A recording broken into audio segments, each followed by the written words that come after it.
What's going on, YouTube? We're back here with another video on Etheria restart. So I just got done making a video on the best modules to get for your DPS characters. If you guys didn't see the video, it was kind of simple, momentum and fury, but if you want a bit more of an explanation and stuff, you could definitely check that video out.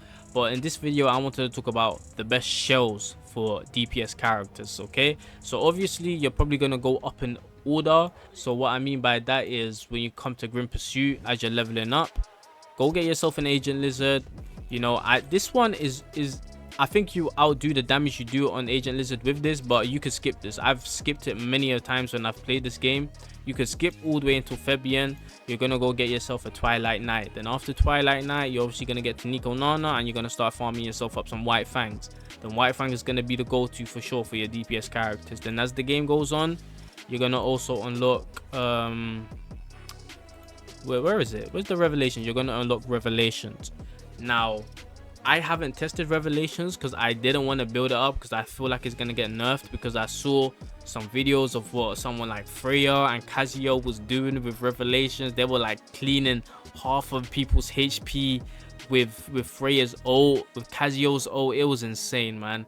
Like them two together were killing teams. Them two alone were doing like 50% damage. So it's kind of insane. I don't think it's meant to work like that on those type of characters. There is no way. If it is, then goddamn, you're gonna eventually see everyone using it, if I'm being honest. But yeah, I think obviously the head-to-head is gonna end up being White Fang and Revelation. Now, as I said, I have Revelation. I just didn't build it up because I feel like it's gonna get nerfed, so I couldn't test it. And to be fair, I don't want to talk too much on it because of the fact that it could still get nerfed because of what it's doing in PvP. One thing I do want to say is that you can clear Inferno / Hell IV with a White Fang or Revelation. Like, you could clear it with both of them. I do think Revelation's damage is insane, same as White Fang. I think if you're fighting one boss, White Fang could outdo it because the follow-up attacks it does can be insane. You know, like my White Fang, he hit some insane amounts of numbers, you know. Like, I've seen bro hit for 18k then 18k, you know, and he crits as well with it. So it could do a lot of damage alongside your DPS unit. So yeah, it could be a case where White Fang does more damage on a single target boss, where Revelation you might be able to do more damage if you had more AoE units on the field. So something like Revelation could be a lot more better than White Fang in Doki Doki because there's numerous enemies. But like Aurora and Termonton, I wouldn't be surprised if White Fang did outdo Revelation damage wise. Even though this thing here is kind of insane, 10% of targets max HP, I just do feel like both of them are up there. So like, you could just go with whatever, in my opinion. This might be better in Doki Doki though, if I'm being totally honest. But yeah, whatever you get on White Fang and Revelation, whatever free stat you get, that is going to be something you use. So for example, someone like me, I'm looking for Fury and Momentum. I'll take a Kenai Momentum, I'll take Kenai and Fury, you know. If I was to get those pieces, I would go ahead and use this over White Fang. So whatever, if you get the right matrices on whatever one, you can use them. I just do feel like single target wise, White Fang will do the job better. Revelation, AoE, a lot more better. But even if it's single attack, it's still kind of close damage wise, in my opinion. Or it will be. Obviously, if I 100% know it's not going to get changed or nerfed, then I'm going to build up my Revelations and test it. I just don't want to test it now and say, yo, this one's better, that one's better, then, you know, it gets changed. But I do feel like it's up there with White Fang. Like, you could definitely go either or. Whatever has the better matrices for you, just go with that one. Now, you also do have Count here that just gives you a flat stack of 1000 attack and life leech as well, which could be really nice for characters that obviously scale off attack, or that characters that just might need that attack. Now, I don't think it's gonna outdo White Fang or Revelation, but maybe in something like, okay, honestly, in both, in PvP and PvE, if you're able to cleave within the first 2 turns, this shell might not be as bad. It could be like right there, 3rd place, really close, you know. But that's if you're gonna do it within the first 2 turns though. But I do think Revelation AoE could be crazy though. You know, if you hit multiple enemies, of course, and White Fang is going to be a good one too. But Count is up there if you do want to use that. If you do have an attack scaler, obviously get it for them. But I would definitely say White Fang / Revelation are both #1. And those are probably going to be the shells you want to get for them.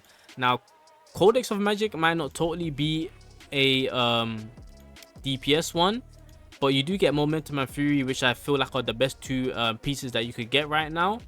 Well, a lot more easier than Momentum and Kenai, but Momentum and Fury are definitely insane together, because you know the amount of damage you're going to be able to output, and the fact that this allows you to get your ult again could be crazy. So hear the team, hear my idea on this, right?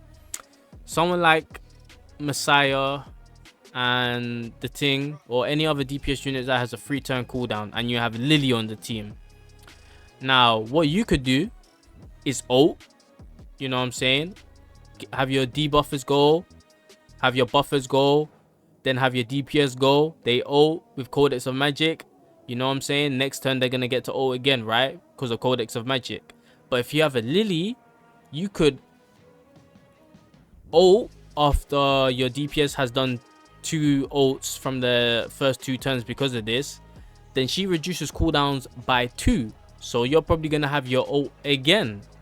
So you're going to be able to pop up 3 ults. So for speed running, for PvP, Codex of Magic can definitely be insane and up there with DPS units, DPS shells, I would say. Like, obviously White Fang and Revelation, that makes a bit more sense for DPS units, but don't sleep on having Codex of Magic with the matrices of Momentum and Fury for your DPS units. Like, if you're confident you could clear something within 1 to 4 turns, Codex of Magic could be insane. If you have the Lily though, because Lily enables you to get that 3rd ult in straight away. You feel me? Unless you have other characters that could do that. But if you're able to figure out how you could ult 1st turn, ult 2nd turn, ult 3rd turn, because you have Codex of Magic, insane. So I would say get yourself a Codex of Magic or 2. You know, it might not be bad to get one of these, you know, that have Fury and Momentum. There could definitely be some craziness going on right there. Like, I could see that definitely working, especially once especially if you have hard hitting ult people. Like, for example, imagine this on the Ting. You know, the Ting is gonna be hitting for crazy numbers already. Then he's gonna follow up, remember, so he basically does 2 hits with his ult. The next turn he's gonna be able to ult again. Then if you have him with Lily, because he's a 3-turn cooldown, she turns it down by 2, you're gonna be able to ult again. Then you've done 3 ults with the Ting. Trust me, whatever you did 3 ults to with the Ting is gonna be either dead or literally hanging on by a thread of life. So yeah, that's all I really want to talk about. I didn't want to make it too long, but yeah, simple which ones you're gonna go for. White Fang, Revelations, I think they're both tied first. Revelations I would side with more in AoE situations. Single target situations, I would probably go White Fang over it. But as I said, don't sleep on this Codex of Magic. If you have the right team comp, Codex of Magic could perform really well. So I'll say it's worth to get 1 or 2 of these Codex of Magics. And obviously you're gonna have your Revelations and White Fang. And I'm a true believer in having multiple shells and multiple builds. So as I said, if I'm fighting one thing, I'm gonna take my White Fang.